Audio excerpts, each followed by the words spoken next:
So we in a dorm setting at this time. In a dorm setting, it ain't cells. You just in a dorm like a gym full of bunk beds, right? And all the way to the back, you got the bathrooms and the showers, and to the right, you got about 10 phones or whatever.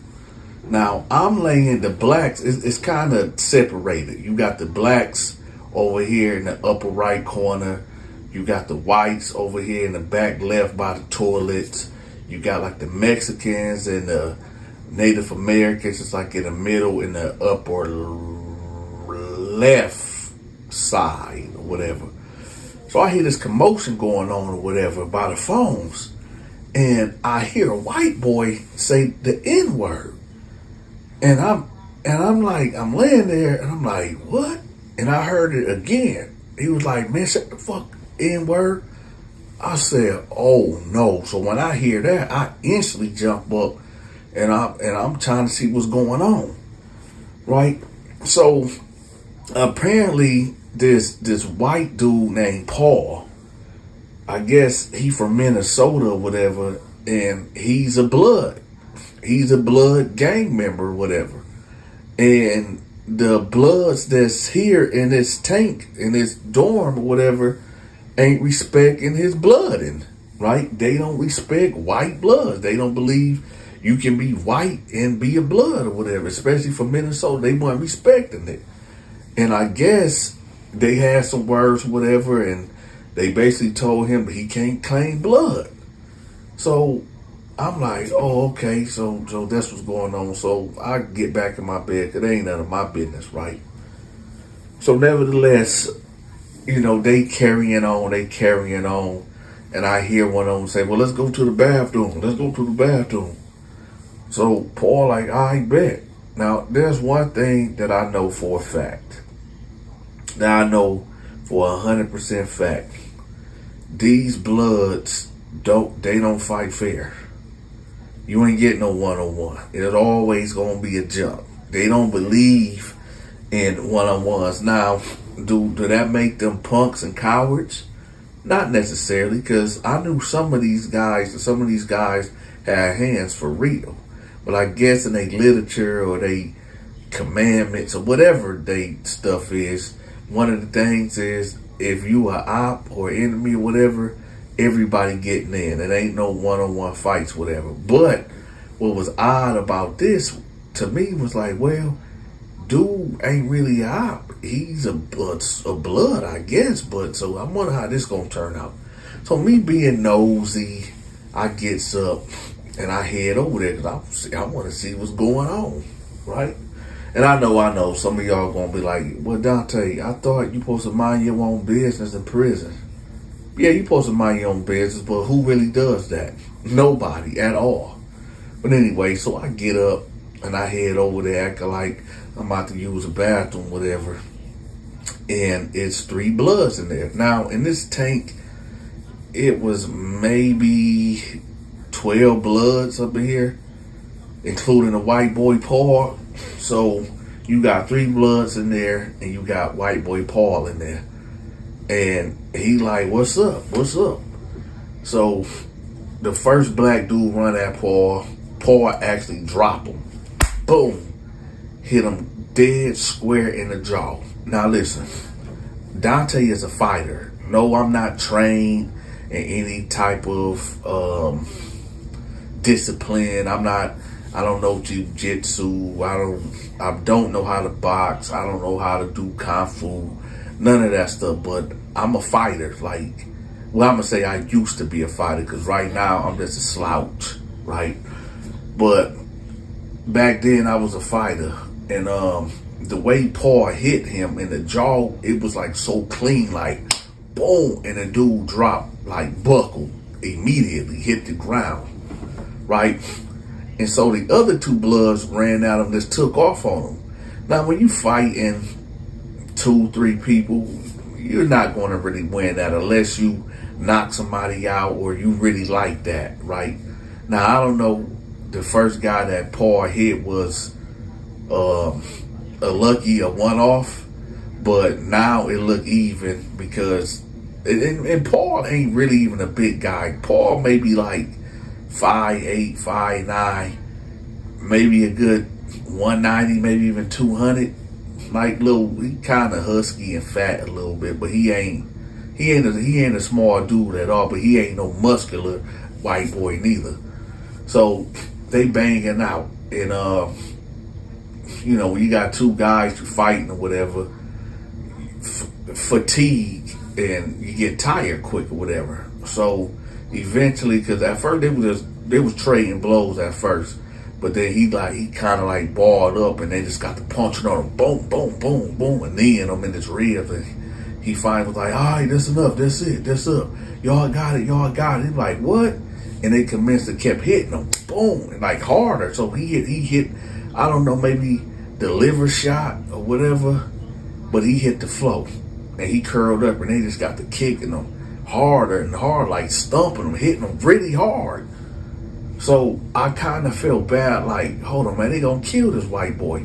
So it was none of my business. It was none of my business, but I had to do something. I had to. So I finally made my presence known, and I was like, hey, y'all chill out. And one of them looked at me, and they just kept, kicking him and hitting him. So then I said, chill out. And one of the Bloods, he walked up and was like, what you going? I said, right. I hit him dead smack in his nose, like boom, and his nose kind of like busted open, right? Blood went everywhere. And he hit the floor, like he got to crying. Like real deal crying, like, And the other guy, he stopped kicking. He was like, man, what you do to my homeboy? What you do to my homeboy? So then I grabbed him, because I'm like, okay, again, I'm already in it. It's already up. I'm already in it. I might as well go all the way with it, right?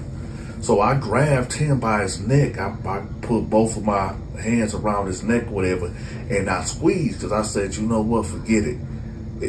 Since I crossed the line, so I might as well just do both of them in, whatever. So I'm choking him. He turning blue. He gasping for air. He scratching, like he kind of like scratching my arms or whatever. And finally, he just go limp, and I just let him go, right? And he hit the floor. So the white boy just laying there, I go over there and I kind of help him up or whatever. I said, you all right, man?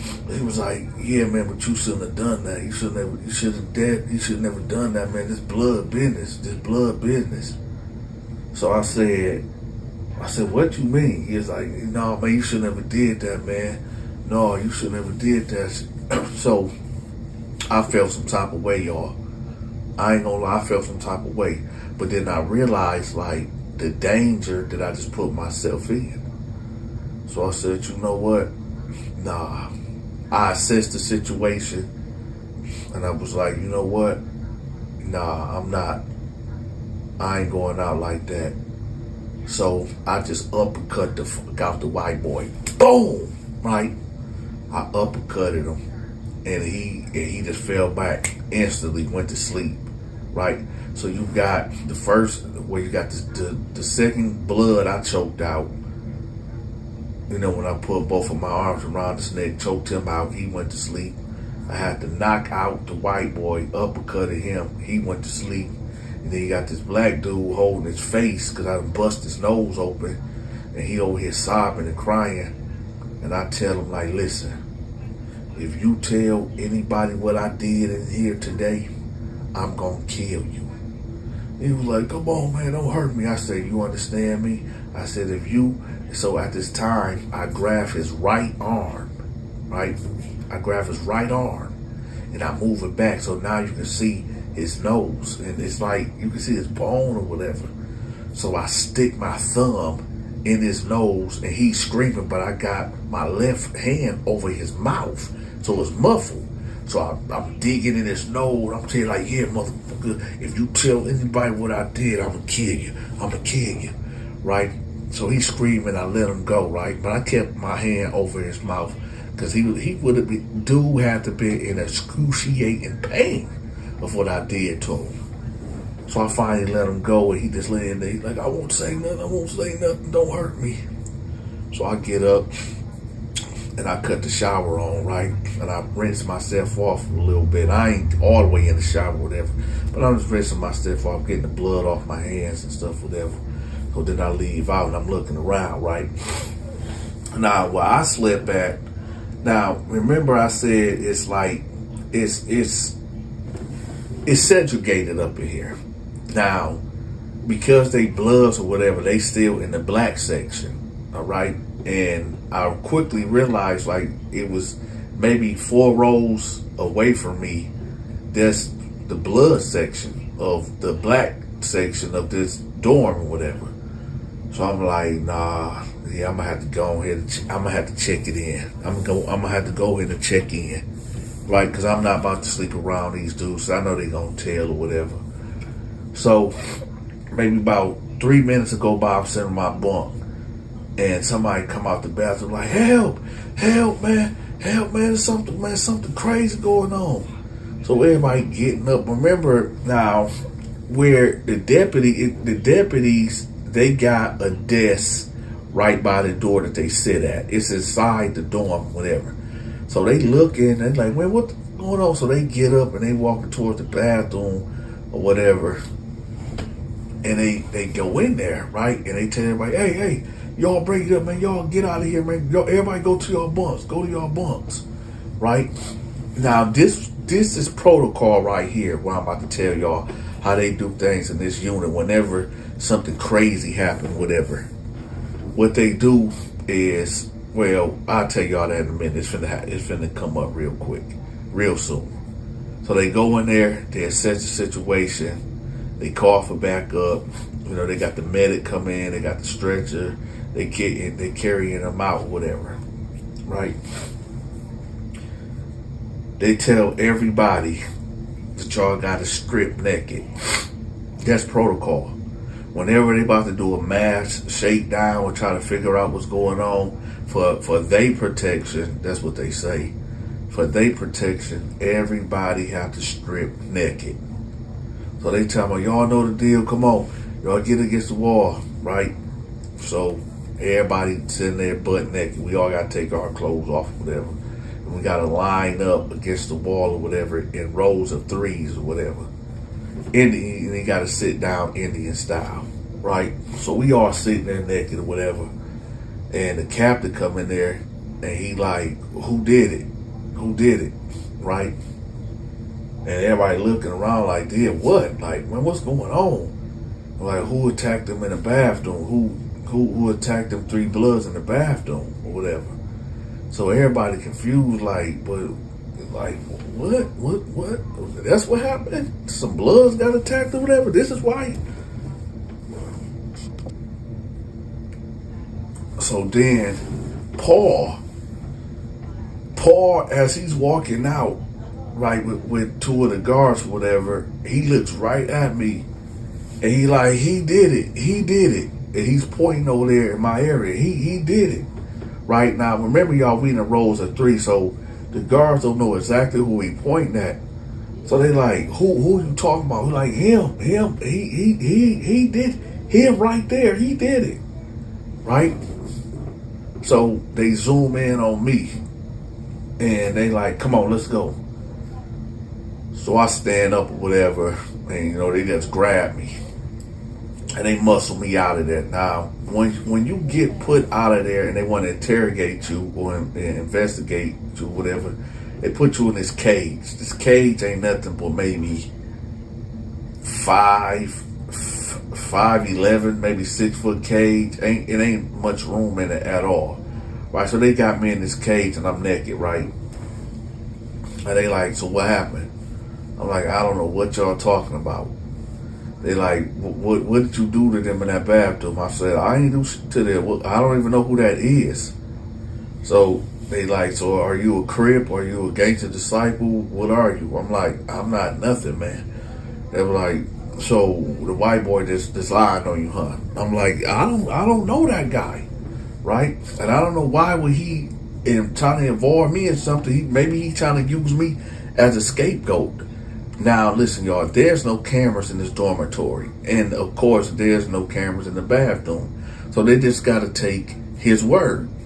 Now, taking his word in this case really don't mean nothing, because it's like, why would this neutron, why would this random guy that don't give us no problems, no issues, attack 3 Bloods in this vicious way, right?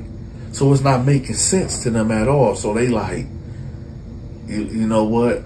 This what we gonna do for your safety or whatever. We just gonna transport you to another side of the jail or whatever, and just keep your nose clean or whatever. Because it didn't make no sense of why would a regular guy attack 3 Bloods that's not gang affiliated or have no reason to do it, right? So I'm like, all right, cool, whatever. So they pack my stuff up and they take me to the next unit. Now, when I get to this unit, this unit right here is 2-man cells, okay? So when I get in the unit or whatever, this white guy come up to me and he was like, this real friendly. Now, they don't assign you cells in this unit at all. So, you pretty much can get in whatever cell you want to. So as soon as I hit the door, this white dude pull up on me, this older white dude, like this country type of white dude or whatever. He pull up on me, he like, hey, I got a cell that's open. You want to come in my cell? So I'm looking at him, and I'm just trying to figure out, like, man, why is this dude extra giddy?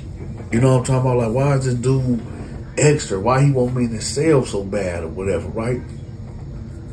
So I get up in the cell with him, whatever, and, he's offering me coffee. He offered me cigarettes. He offered me all these things, right? And I'm looking at him like, I know he ain't trying to wine and dine me, like, you know what I'm talking about?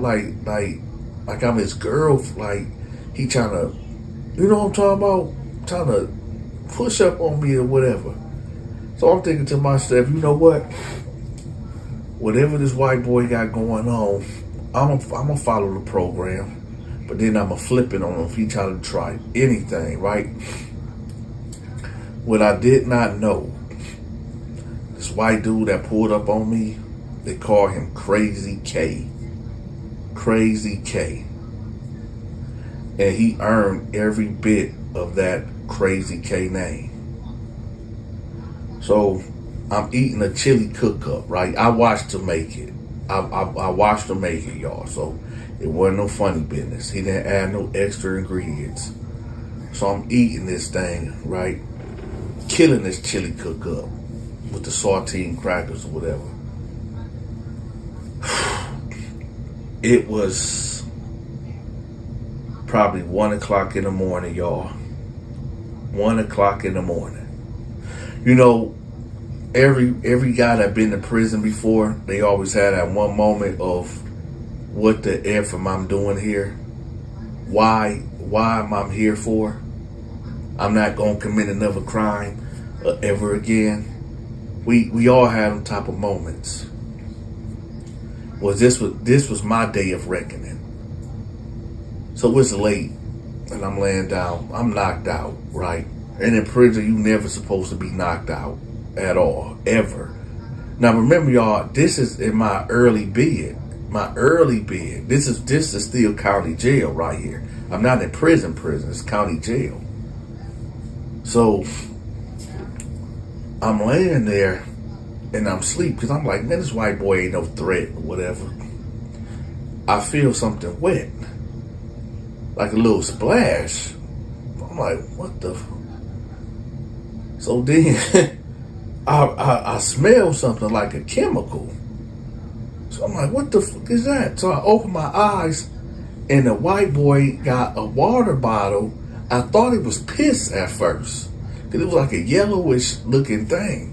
But the motherfucker is wetting my bed up. And I'm like, man, what the fuck you doing? And I guess I startled him and he's trying to flick like this mattress thing. Why this motherfucker was trying to burn me up, y'all? This motherfucker made some type of concoction that is flammable and he was pouring it on me trying to burn me up. So I'm like, yo, I said, hey. So I jump up and I grab him, right? And I'm choking him. As y'all can tell, Dante like to choke people. So I'm choking him or whatever. And I'm like, man, what the fuck is wrong with you? And he's screaming, help, help me. Right? So the guard, he come through there. He like, man, let him go. So he opened the door, right? And I just let him go because I'm tired, man. My adrenaline is rushing and I ain't want no problems, man. So they pull me out the cell, whatever, handcuff me to the rail, and they pull him out, right? And they just take him out of there completely. So all I'm thinking is, oh shit, man, about to go to the hole or whatever. But I didn't. They came back, and the captain came with them. He was like, listen, we already know how that dude is. I don't even know why they even allowed you even to get in the cell with that guy. That dude is whacked out, whatever. But we just gonna put you in a hole for a day or two or whatever, because, you know, you had an incident at the last dorm or whatever, and, you know, you just had an incident now. But we know this ain't your problem or whatever. This ain't your issue, because we know how crazy K is. So we just gonna have you go in there and, you know, to the hole or whatever for a couple of days, and we're gonna get you moved again. So I'm like, all right, man. So once again, they pack me up and I go to the hole. Y'all make sure y'all subscribe to my movie and my gaming channel. I'm going to have that link pinned at the top of the comment section. Also, y'all subscribe to Stacy's Storytime. She's tell phenomenal stories just like myself. And if y'all feeling generous, make sure y'all leave me a tip. I'm accepting Cash App, Zelle, and PayPal. Until next time, y'all take care. I'm gone.